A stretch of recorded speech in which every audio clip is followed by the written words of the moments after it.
తెలంగాణ రాష్ట్ర ఏర్పాటు ప్రక్రియపై కేంద్రం నాన్చెడు ధోరణిని ఖండిస్తూ జేఏసీ ఇచ్చిన బంద్ పిలుపుతో జిల్లా వ్యాప్తంగా వ్యాపార వాణిజ్య వర్గాలు సంపూర్ణంగా బంద్ పాటించారు. ఉదయం నుండే జేఏసీ నాయకులు రోడ్లపై తిరుగుతూ బంద్ విజయవంతం కోసం ఆందోళనకు దిగారు. బంద్ సందర్భంగా జిల్లా వ్యాప్తంగా ఆర్టీసీ బస్సులు నడవకపోవడంతో ప్రయాణికులు తీవ్ర ఇబ్బందులు ఎదుర్కొన్నారు. జిల్లాలోని వివిధ ప్రాంతాల్లో ప్రధాన రహదారిపైనే జేఏసీ నాయకులు ఆటలాడుతూ వాహనాలను అడ్డుకున్నారు. బంద్ ప్రభావంతో సింగరేణి కార్మికులు తమ విధులు బహిష్కరించి ఆందోళనలో పాలుపంచుకున్నారు.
చెప్పవలసిన అవసరం లేకుండా ప్రజలే ఉద్యమకారులై బంద్ నిర్వహిస్తున్నారు.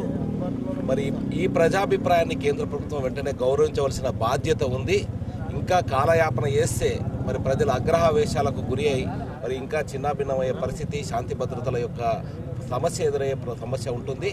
అందుకనే ప్రభుత్వం 9వ తేదీ నాడు ఇచ్చిన ప్రకటన మేరకు మిగతా రాజ్యాంగ ప్రక్రియను చేపట్టాలని, అంతవరకు కూడా తెలంగాణ జిల్లాలో ఇటువంటి యొక్క ప్రజాజీవన స్తంభనే కొనసాగుతుందని ఈ సందర్భంగా హెచ్చరిస్తున్నాం.